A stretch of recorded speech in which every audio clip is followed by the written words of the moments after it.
الله أكبر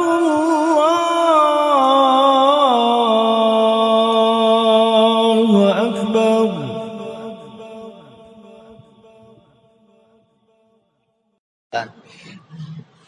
Bismillahirrahmanirrahim. Alhamdulillahirabbil alamin wa bihi nasta'inu ala umuri dunya waddin. Salatu wassalamu ala Rasulillah sayyidina wa habibina wa syafi'ina wa maulana Muhammadin sallallahu alaihi wa ala alihi wa sahbihi ajma'in. Amma ba'du. Faqala musanniful kitab Hadrat Syekh Said Al-Almiyah rahimahullah wa ghafara lahu wa liwalidayhi wa nafa'ana bihi fid dharain. Allahumma amsah qulubana futuhal arifin wa bihikmatika wansur alaina birahmatika ya arhamar rahimin. Bilan qol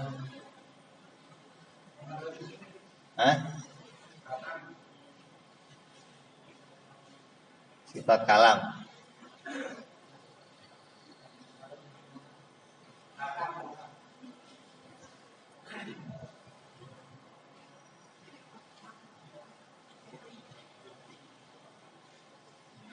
Sifat yang ke-13.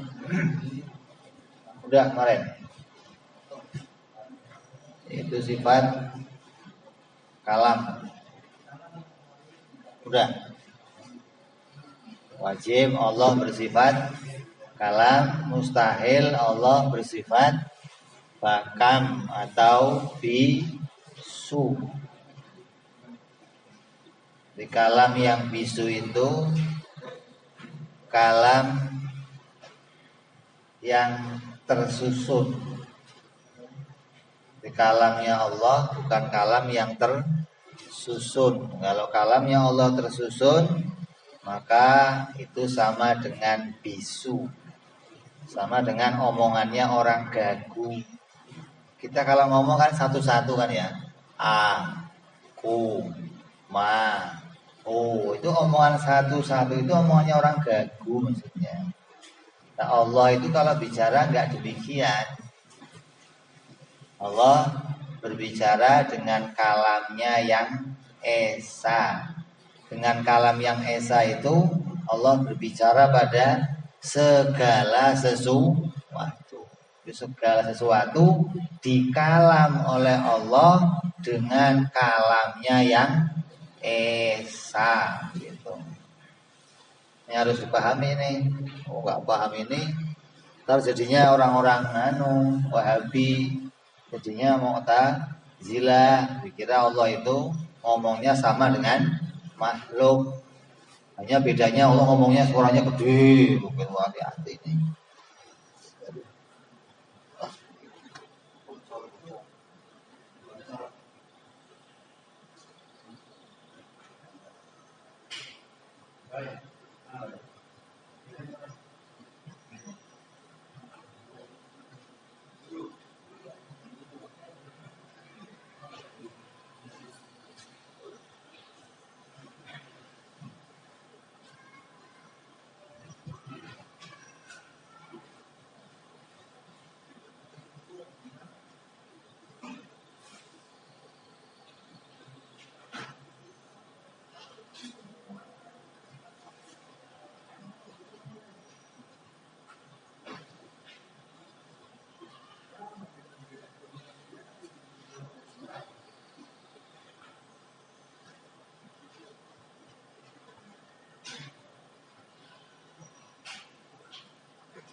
Jadi Allah Subhanahu wa taala berbicara tidak sebagaimana bicaranya makhluk.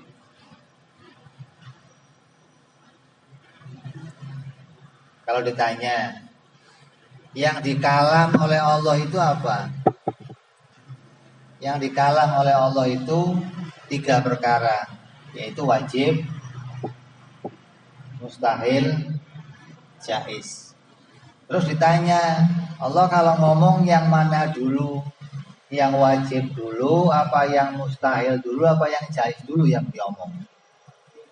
Ya enggak dulu-duluan. Karena kalamnya Allah enggak kayak kita. Kalau kita mau ngomong aku, harus A dulu baru ku. Mau ngomong pulang, pu baru lang. Artinya harus berganti kalam. Nah, kalam yang tersusun begini bukan kalamnya Allah. Allah berbicara tentang apa-apa yang wajib, apa-apa yang mustahil, dan apa-apa yang jaiz dikalam oleh Allah enggak dulu-duluan gitu loh. Enggak wajib dulu, enggak mustahil dulu, enggak jaiz dulu. Makanya kalamnya apa? Kalam yang esa. Ini yang harus kita pahami sampai demikian, hingga kita tidak menyamakan Allah dengan kalamnya makhluk. Terus dalil. Apa dalilnya kalau Allah bersifat 3 sifat yang sudah kita bicarakan yang lalu, yaitu sama, basar, dan kalam. Oh, dalilnya adalah Al-Quran. Di Quran dikatakan wa huwa sami'ul basir. Allah adalah zat yang mendengar dan melihat. Dalam ayat yang lain, alam ta'lam annallaha yara. Allah ngomong, apa kamu nggak ngerti kalau gua ini lihat? Allah bicara sama hamba-hambanya. Terus dalam ayat yang lain juga banyak Allah bercerita. Allah menceritakan tentang bahwa dirinya adalah zat yang bersifatan mendengar dan juga bersifat melihat. Terus Allah juga bersifat kalam. Apa buktinya? Allah berbicara dalam Al-Quran kepada Nabi Musa alaihi salam. Wa kallamallahu Musa taklima. Dan Allah berbicara langsung kepada Nabi Musa, tidak lewat perantara malaikat Jibril alaihi salam. Kan biasanya para nabi kalau menerima wahyu lewat malaikat Jibril. Maka Nabi Musa mendapatkan kesempatan langsung berjumpa dengan Allah dan menerima berita langsung dari Allah. Berarti Allah itu ya punya sifat ngomong. Buktinya mana? Ketika Nabi Musa berjumpa, Nabi Musa diajak ngomong. Tapi ngomongnya tidak seperti ngomongnya makhluk. Jangan digambarkan Tuhan dan Nabi Musa dongeng, ngomong-ngomongan. Wah, ini katut kaca jadinya nanti. Enggak demikian. Tapi Allah membukakan hijabnya Nabi Musa dan menunjukkan kepada Nabi Musa kalam sifatnya, kalam yang ada pada dirinya, hingga Nabi Musa memahami sesuatu dari kalam yang ada pada dirinya Allah. Jadi dalil 3 sifat itu sama basor dan kalam, itu dalilnya adalah langsung Al-Quran. Dan juga kalau mau diceritakan hadis, banyak hadis yang menceritakan itu. Kemudian setelah selesai bicara sifat ma'ani, kita lanjut kepada sifat yang ke-14, yaitu sifat qadiron. Apa qadiron itu?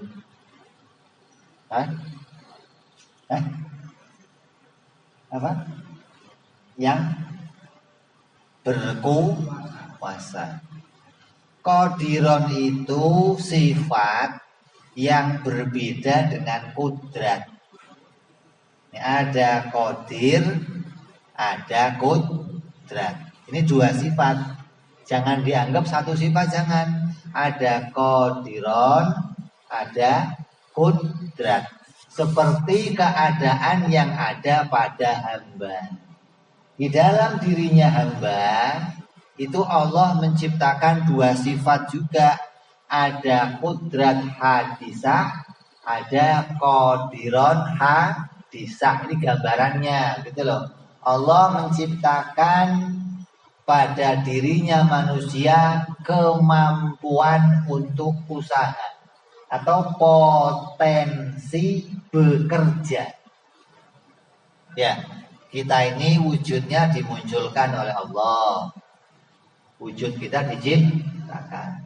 Setelah wujud kita diciptakan, Allah memberi wujud kita itu potensi kerja atau namanya sifat. Kalau dikatakan sifat kudrat, maka disebut kudrat yang baru, kudrat hadisah atau potensi kerja. Dari sifat kudrat yang Allah ciptakan itu, Allah ciptakan pula sifat qadiron. Jadi 2 sifat ini diciptakan oleh Allah. Kudratnya diciptakan, qadironnya juga diciptakan yang ada pada manusia. Berbeda dengan anggapannya orang-orang Mu'tazilah.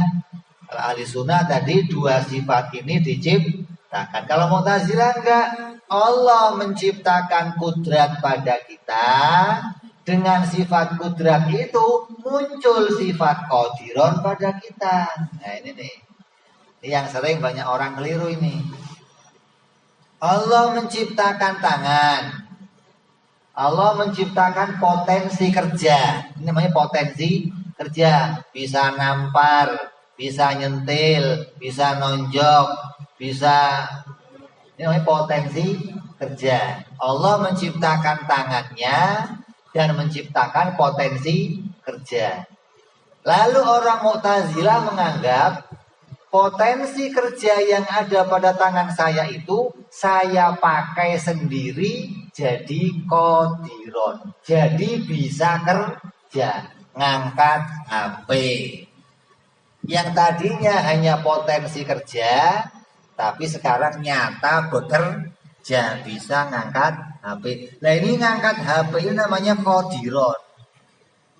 Dari tadi adanya sifat kudrat, kemampuan, terus Allah munculkan qadiron pada diri kita. Tapi kalau orang Mu'tazilah enggak, qadiron itu muncul sendiri. Jadi banyak orang menganggap saya bisa ini, saya bisa ini, saya bisa ini. Dianggap dirinya sudah diberi kemampuan oleh Allah. Kemampuan itu bisa memunculkan sesuatu. Nah itu namanya qadiron, muncul dari dirinya. Kalau kita ahlussunnah meyakini kudratnya diciptakan oleh Allah, maka kerjanya juga diciptakan oleh Allah. Itu kita. Ini banyak orang keliru ini. Makanya kata Quran apa? La taqul, janganlah kamu katakan inna fa'ilu dzalika ghadan. Aku akan mengerjakan ini besok. Jangan katakan itu illa insya Allah, kecuali pakai insya Allah. Nah itu ahlussunnah cirinya. Kalau Mu'tazilah enggak, Pak, besok bisa tenang aja, beres besok pokoknya. Loh, dianggap kemampuan yang ada pada dirinya bisa memunculkan kerja. Nah, ini beda ini. Kalau kita ahlussunnah enggak begitu. Dua sifat itu diciptakan, kudratnya diciptakan, qadironnya diciptakan. Ini beda nih. Maka pada Allah pun ada dua sifat, ada kudrat, juga ada qadiron. Yang dua-duanya ini sifat yang berbeda. Jangan dianggap satu sifat, tapi itu dua sifat. Seperti kita melihat pada diri kita. Ada orang punya kemampuan, tapi nggak muncul kerjanya. Nggak nampak, artinya qadironnya itu pada dirinya nggak kelihatan. Kudratnya kelihatan, tapi qadironnya nggak kelihatan.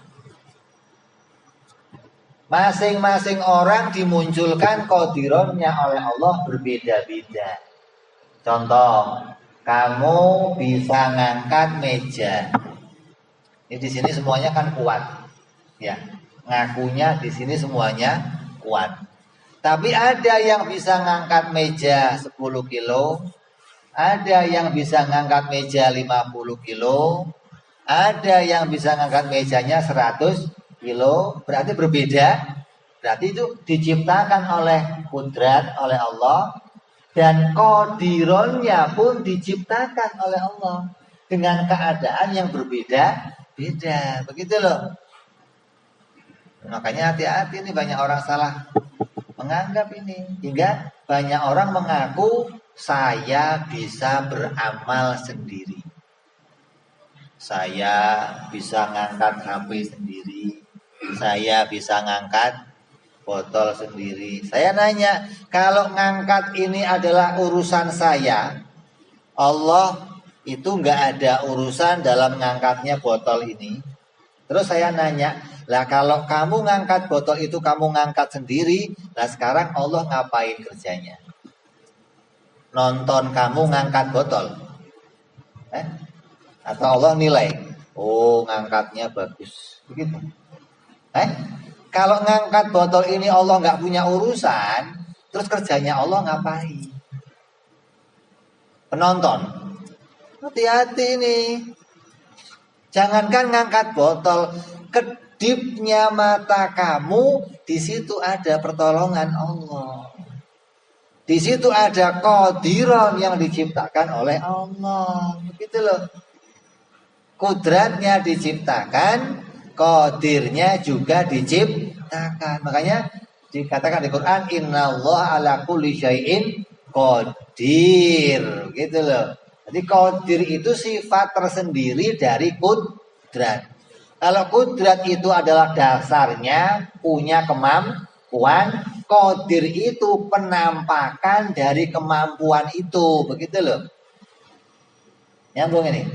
Jadi ada kemampuannya, ada penampakan dari kemampuan itulah. Penampakan dari kemampuan itu juga diciptakan oleh Allah.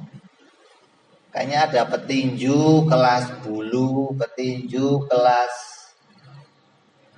rambut ada, Batam, petinju, kelas kakap ada, berat. Berarti kan kemampuannya diciptakan, qadirnya juga diciptakan, gitu loh. Ini etikotnya kita ahli sunnah harus begitu. Jadi jangan kamu sampai keliru kayak Mu'tazilah, jangan. Kayak Mu'tazilah menganggap saya itu sholat ya sholat sendiri. Kok sholat sendiri? Allah sudah memberi saya kekuatan untuk bisa sholat. Dengan kekuatan yang diberikan Allah, maka saya menggerakkan badan saya sendiri untuk sholat.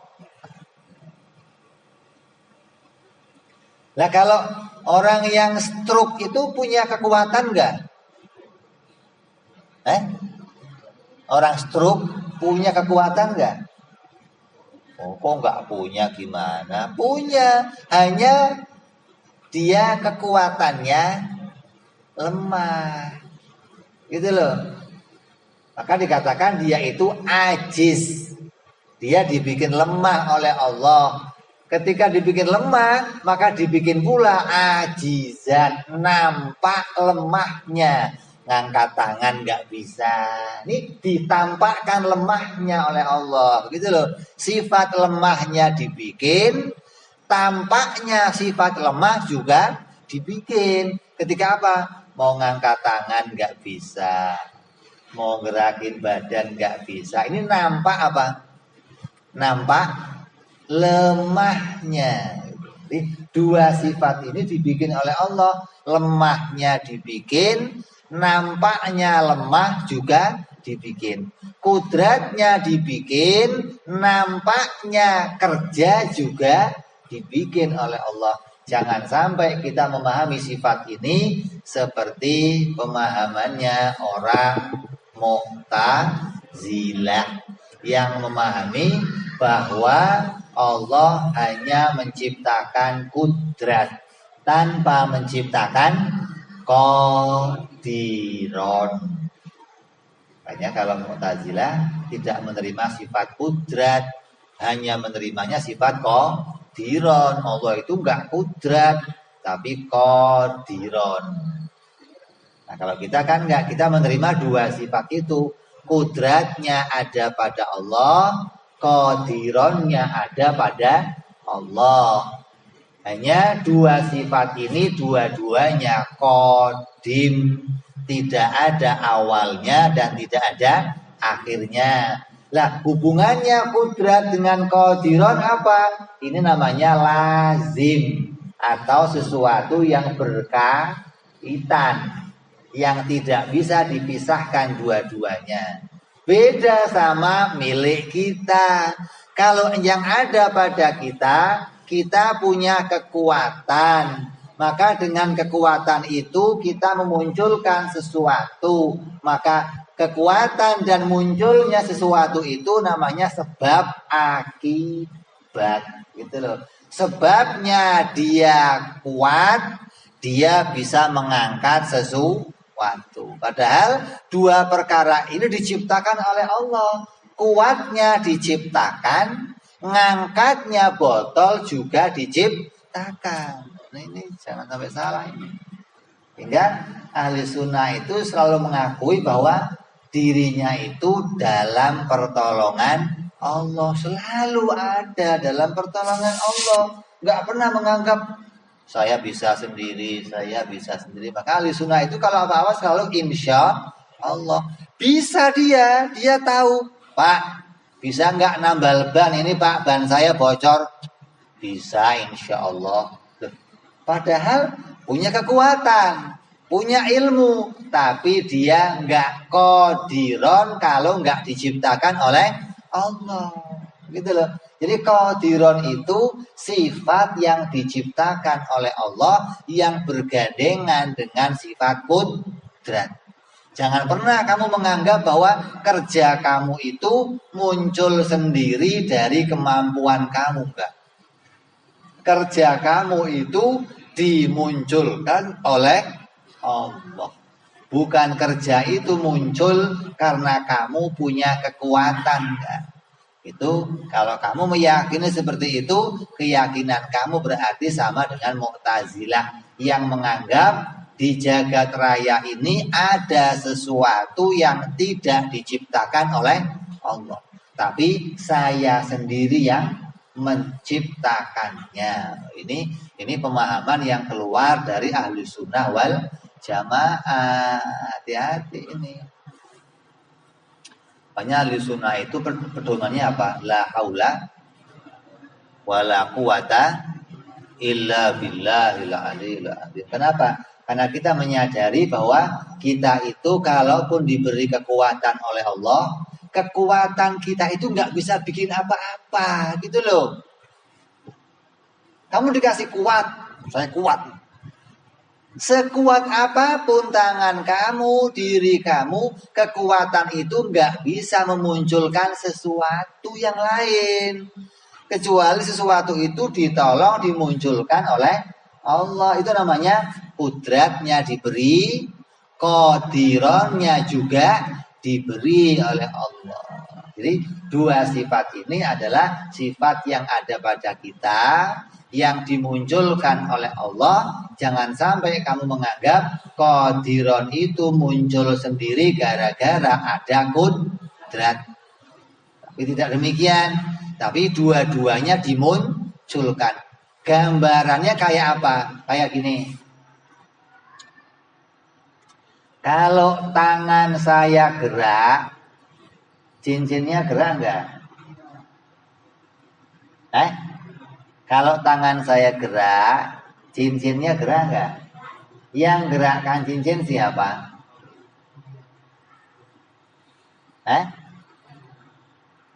Yang gerakkan tangan? Allah.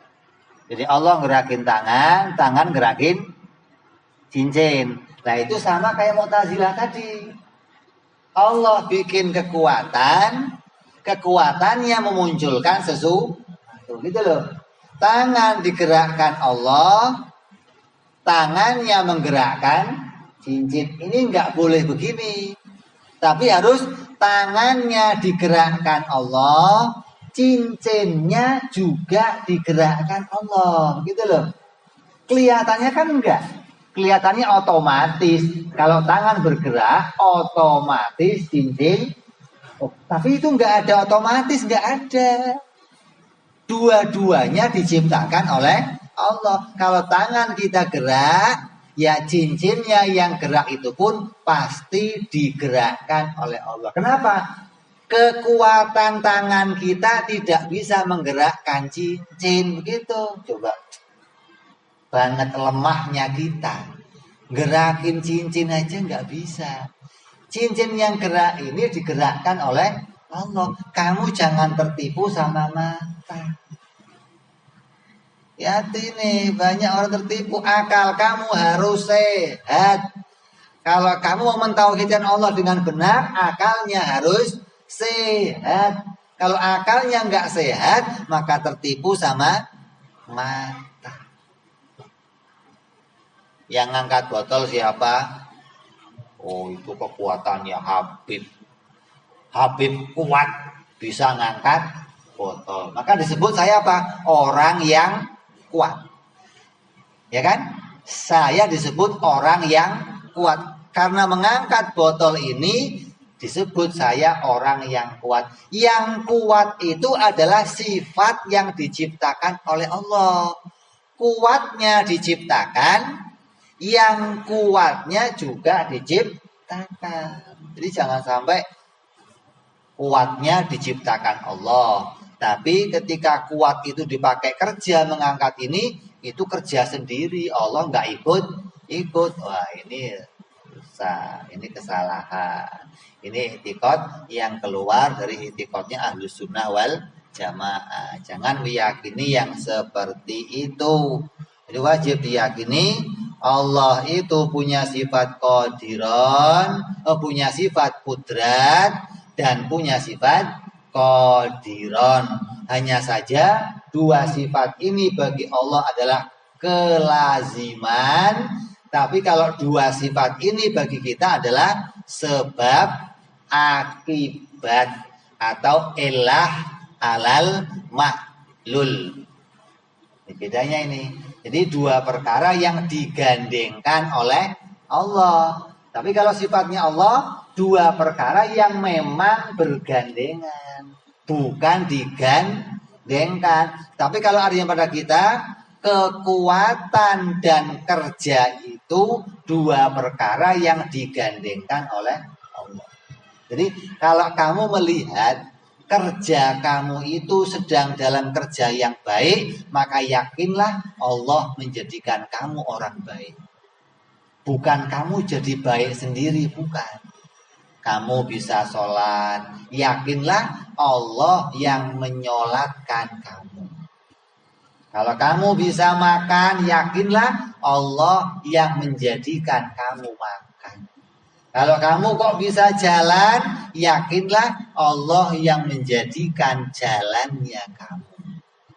Inilah keyakinan Ahlus Sunnah wal Jamaah yang meyakini bahwa Allah memberi saya kekuatan, dan kekuatan itu ketika saya pakai untuk bekerja, pekerjaan itu pun dimunculkan oleh Allah. Bukan muncul dari kekuatan yang ada pada diri saya. Saya kan kalau tasbihan muter tasbih sendiri, Bib. Mana bisa tasbihnya muter sendiri. Kamu punya mata bisa kedip. Begitu nyata kedip bisa, itu enggak dari kamu, enggak. Itu Allah yang menciptakan bisa kedipnya kamu. Kemampuan kedipnya diciptakan, kerja kedipnya juga diciptakan. Kemampuan tangannya diciptakan, kerjanya mengangkat sesuatu juga diciptakan oleh Allah. Inilah imannya Ahli Sunnah wal Jamaah, mengimani sifat qadiron atau sifat maknawiyah. Makanya kamu kalau kerja apapun harus selalu pakai insya Allah. Mau apa saja, Pak, besok ke rumah saya, Pak, ya tolong begini. Siap, insya Allah saya hadir. Pak, nanti begini Pak ya, insya Allah. Pak, insya Allah. Apa aja sudah. Sampai kamu bisa ngomong, kalau saya tampar, insya Allah rumah sakit kamu. Jadi enggak terus menganggap bahwa rumah sakit itu gara-gara tamparan saya, enggak. Kekuatan saya nggak bisa menimbulkan apapun. Kekuatan pisau tidak bisa memotong apapun. Makanya ini kalau orang tahu ini itu mestinya tiap waktu bisa nadzar kepada Allah, tiap waktu zikir kepada Allah. Gak usah pakai zikir yang lain. Kamu zikir mengingat Allah dengan ini sudah zikir yang paling istimewa dari semua zikir yang ada. Zikir mengakui dirinya ditolong oleh ya Allah. Ini kalau enggak engkau belah, enggak mungkin ini pisau bisa membelah ya Allah. Ini belahnya bawang, belahnya wortel, belahnya cabai, dapat pahala dari Allah karena mengakui ini ditolong oleh Allah. Kalau kita kan enggak, tak bisa, pisaunya goblok nih, ganti pisau lagi, cek. Allah enggak ikut-ikut di situ, ya. Ini kesalahan yang paling banyak terjadi di antara saudara kita. Nyolder, soldernya panas nggak bisa ngangkat, solder bego nih memang, solder bego katanya, kan berat solder bego. Gak ada solder bego, gak ada. Kalau Allah nggak mengangkat itu, panas apapun nggak bisa menghanguskan siapa. Makanya kamu jangan takut masuk neraka, jangan takut. Kenapa? Neraka nggak bisa menghanguskan kamu, nggak bisa. Begitu loh. Kekuatan neraka tidak bisa menghanguskan seseorang. Tapi yang ngomong begini jangan maksiat. Minum arak, neraka mah itu mah kaplok yang kenceng. Yang ngomong begitu orang yang sudah di masjid, sudah ibadah, sudah taat sama Allah, begitu loh maksudnya. Artinya ibadahnya itu enggak gara-gara takut neraka, Tapi ibadahnya memang mau ngabdi sama Allah. Allah Tuhan saya, Allah pencipta saya mengabdikan diri kepada Allah bukan karena takut sama neraka. Begitu loh. Ini yang keliru, salah pegang dalil. Yang pegang dalil begitu, yang mabuk tambah nggak pernah sholat ya. Neraka mah nggak panas, aduh berat. Jadi kamu harus yakin ini. Jadi akal kamu, kalau kamu nggak berpikir, kamu akan tertipu sama apa yang kamu lihat.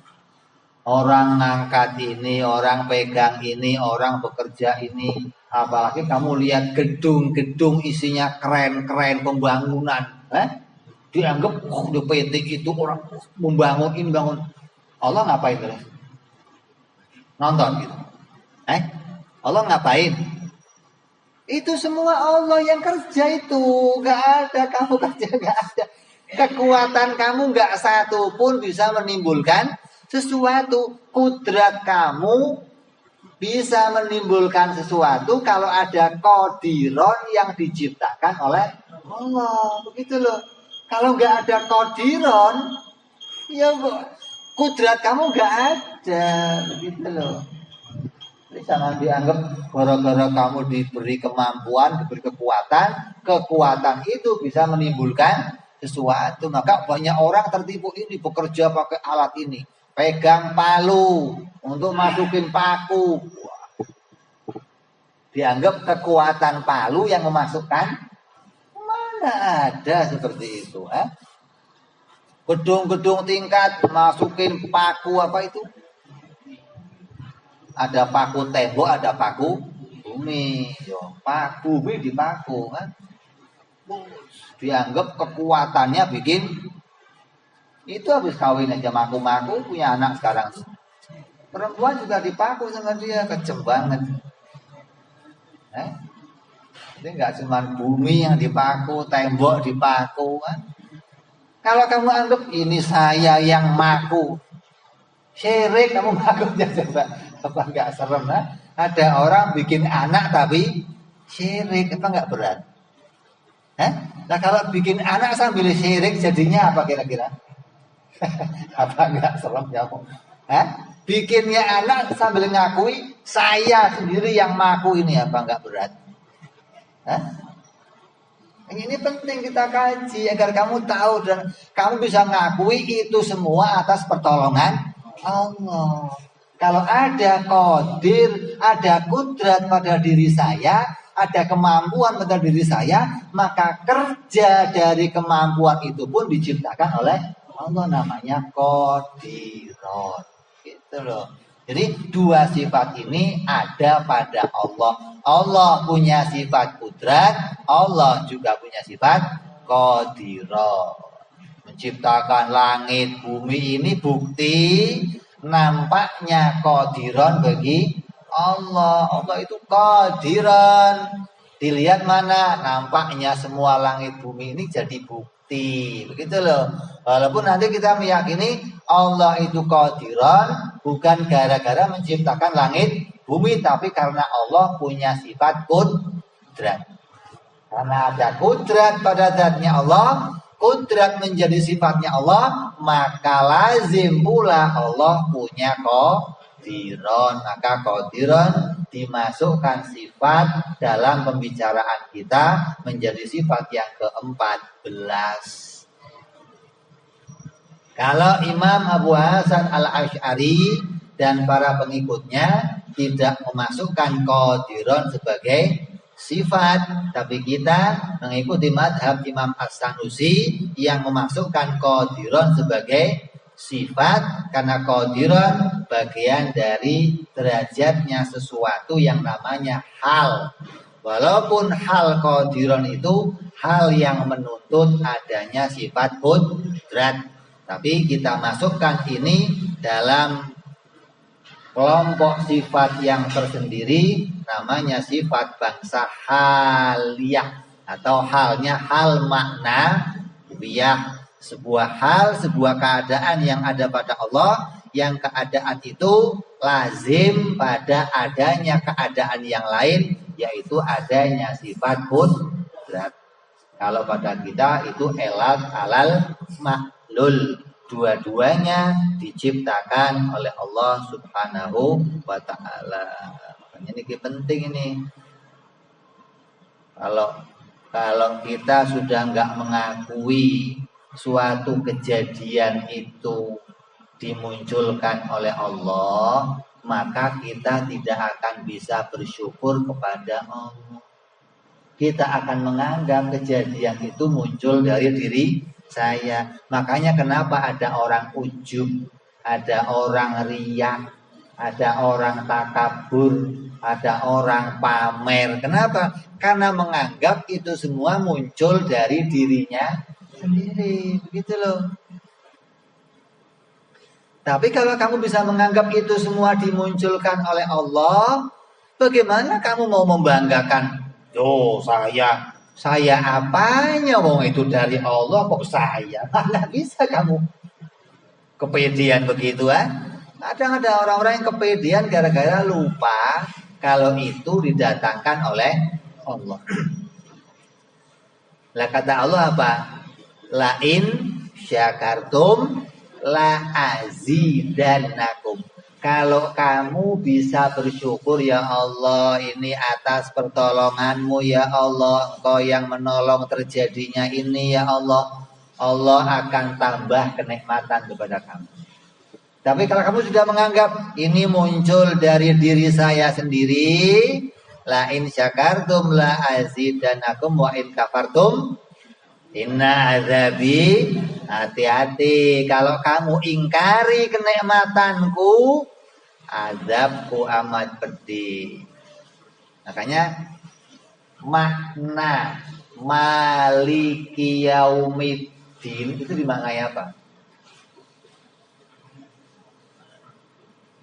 Yang menguasai hari pembalasan. Jadi Allah itu bikin hamba, Allah nungguin hari pembalasan, gemes gitu apa?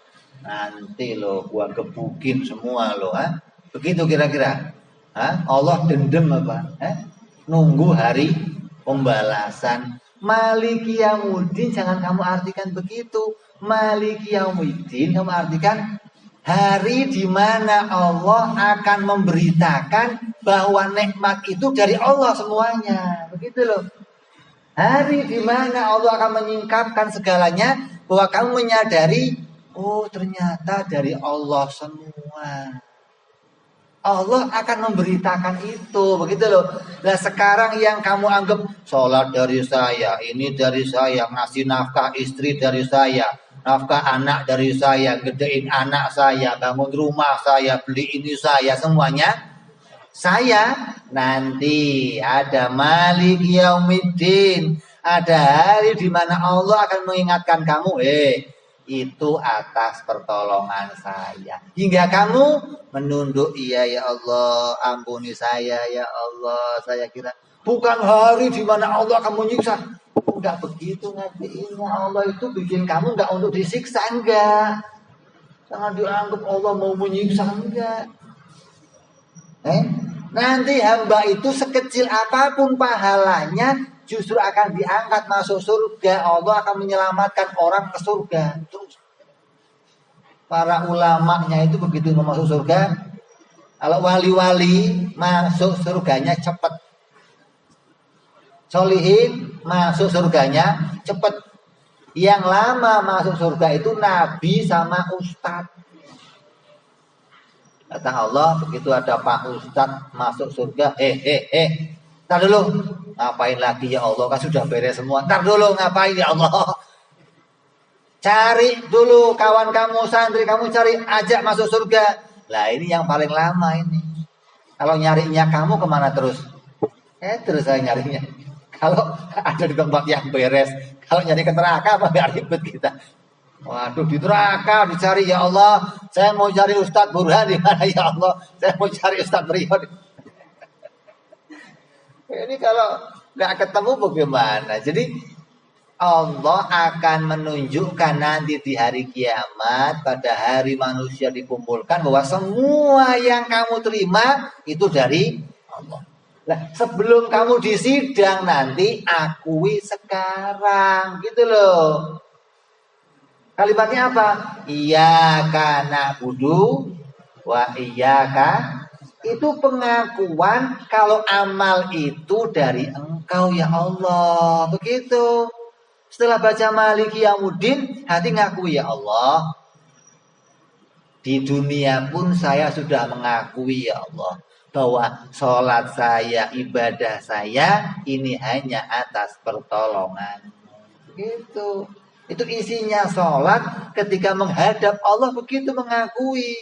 Jangan ya Allah terima sholat saya ya Allah. Ini orang yang kudrat tapi nggak punya qadiron, dianggap qadiron dari dirinya. Ini berat yang begini. Jadi makanya saya sering ngomong, ngaji tauhidnya kita ini sampai kapan hatamnya, Bib? Sampai kamu nggak bisa sholat baru hatam. Kalau kamu masih bisa sholat, ngaji terus. Artinya hati kamu ketika takbir ngaku saya nggak bisa sholat. Udah bisa? Kalau udah bisa, besok hataman kita ini. Kalau belum bisa, ngaji terus. Karena puncaknya ngaji tauhid sampai ngaku ini. Kudratnya itu dibikin Allah, qadironnya dibikin. Itu puncaknya kamu ngakuin. Puncaknya kamu ngaji tauhid. Kalau sudah bisa begitu, beres, besok kita potong kambing, hataman, ganti kitab. Setelah itu nggak ngaji lagi tauhid. Kamu sudah hatam tauhidnya berarti. Tapi kalau masih sholatnya itu, ya Allah terima sholatku ya. Bagaimana mau hatam sholatnya begitu? Itu sholatnya Mu'tazilah begitu melulu. Ya, jadi kita harus iman ini.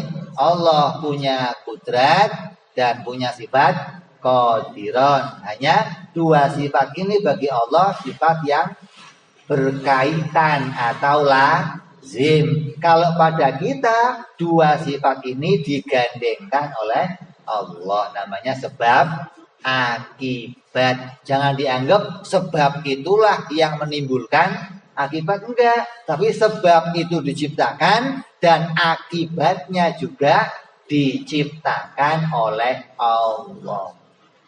Nyambung ini? Insyaallah kita sambung yang akan datang, bicara sifat yang berikutnya yaitu muridan. Sama, kita akan bicara satu persatu hingga kita sadar betul bahwa setiap sifat kita itu sifatnya dikasih oleh Allah, kerjanya pun dikasih oleh Allah Subhanahu wa ta'ala. Mudah-mudahan kita semua senantiasa digandengkan Allah dengan sesuatu yang baik, sesuatu yang diridhoi, sesuatu yang mendatangkan kemuliaan, sesuatu yang diberi pahala oleh Allah, sesuatu yang membuat kita kokoh imannya, kokoh akidahnya, kokoh hati kita. Allah ridho kepada kita, ridho kita kepada Allah. Insya Allah kita kumpul bersama wali-walinya Allah, nabi-nabinya Allah di akhirat nanti di surganya Allah Subhanahu wa ta'ala. Amin ya rabbal alamin. Kita sambung perjumpaan yang akan datang insya Allah. Allah alam bisawab wa ila hadratin nabi. Al-Fatihah. A'udzu billahi minasyaitonir rajim. Bismillahirrahmanirrahim. Alhamdulillahirabbil alamin arrahmanir rahim maliki yaumiddin. Iyyaka na'budu wa iyyaka nasta'in. Ihdinas siratal mustaqim. Siratal ladzina an'amta 'alaihim ghairil maghdubi 'alaihim waladdallin. Amin. Ya Rabbana ضربنا وأننا أسرفنا على لظى أشرفنا وتب علينا توبة تغسل كل حوبة واستر لنا أوراتي وأمن رواتي واغفر لوالدينا ربي ومولودينا والآل والإخوان وسائر الهلان وكل ذي محبة أو جيرات أو صحبة والمسلمين أجمع من ربي فضلا وجودا منان باكتساب منا بالمصطفى رسولي نضى بكل سولي صلى وسلم ربي عليه عند الحب وآله وصحبه عداد طاس صحبي والحمد لله في البدء والثناء سبحان ربك رب العزة عما يصفون سلام على المرسلين الحمد لله رب العالمين. Assalamualaikum warahmatullahi wabarakatuh.